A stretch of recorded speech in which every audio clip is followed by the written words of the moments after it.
Hi everybody, Mike and Mary Kay's mead making is back. It's been a while since we've made any mead, and I have picked 3 meads that I'm going to be making over the next couple months. I'm going to be making today a chocolate raspberry mead, which I've never made before. And then I'm also, over the next couple days, going to be mixing up a caramel apple mead and a cranberry spiced mead. So I'm pretty excited to try these flavors. I think it's kind of cool to mix and match and see what flavors we can get out of these. Hoping that our friend Ted Marinas gets on his mead. Hopefully he's watching this video and this gets him going, and so that we can have some more mead tasting in the next few months. So I'm gonna get started.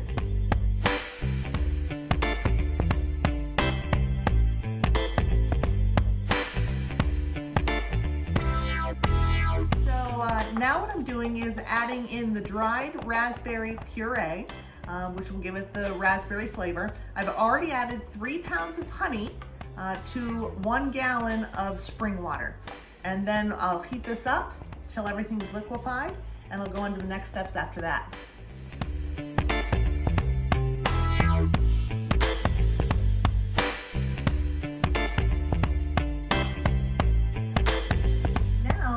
That the must is actually warm, the honey is liquefied, as is the raspberry puree. I'm going to add I think it was a quarter cup of the cocoa, and then I'm going to be adding some yeast nutrient and citric acid to the mixture. So we're going to go ahead and do that.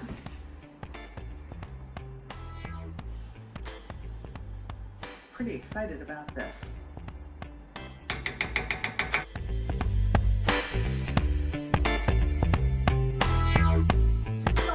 To put our must that's now in the pot into the carboy. But before we do that, I'm going to measure the original gravity of the must, which is what we use to then calculate at the end. We'll take the final gravity with the original gravity and use an equation to come up with the alcohol by volume. So we're going to just take this. This is a hydrometer, and I'm going to put it into the must, spin it, and then I'm going to look and see, and using the measurements on the hydrometer, I can see that it is right at 1.07. It was right here. So that's 1.071, and that's what we'll use as the original gravity of our must.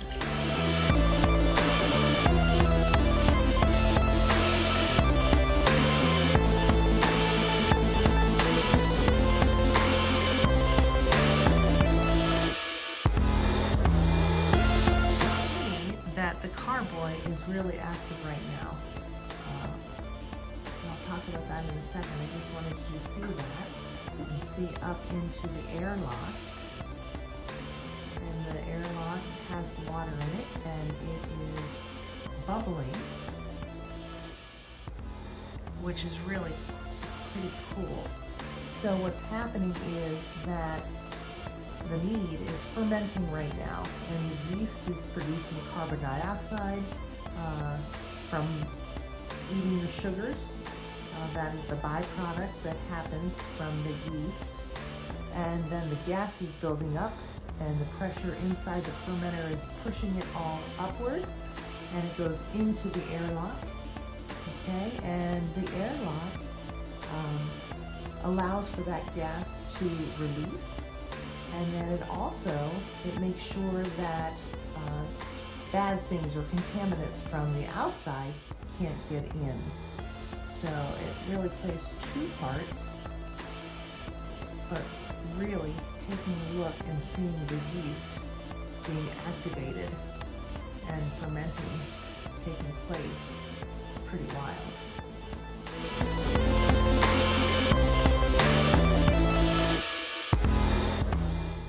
Good morning, everybody. It is just about noon on Monday. Yesterday, I made a batch of the chocolate raspberry mead, and boy, is it fermenting. It's pretty exciting. I had to actually change the airlock this morning because there was so much mead that had gotten up into the airlock. I just wanted it to be fresh. So today, I am making caramel apple mead. This is my second batch of 3, and I'm not going to videotape a lot because I'm on my own today. Mike's at work, but I just wanted to show you the ingredients for my caramel apple mead. This one's actually going to be what they call a sizer because it's made with something other than water. So it will have apple cider and caramel sauce, which will make it the caramel apple flavor, honey, and then it has cinnamon, nutmeg, and ground cloves, in addition to some brown sugar. So it is going to hopefully taste like caramel apple when we're all done. We'll see how it goes.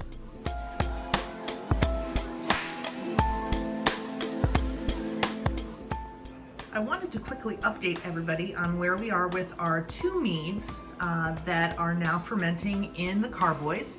So the first one I did on October 19th, that is the chocolate raspberry. This one went crazy with fermenting. The yeast really ate up the sugars, and just this morning it slowed down significantly. So about every 20 seconds or so, there's still a little bit of carbon dioxide gas coming out. But it was wild from the very get-go. The second mead is our caramel apple mead. This one was really slow to get started. I added a 2nd teaspoon of yeast nutrient, and it is starting quite a bit to ferment.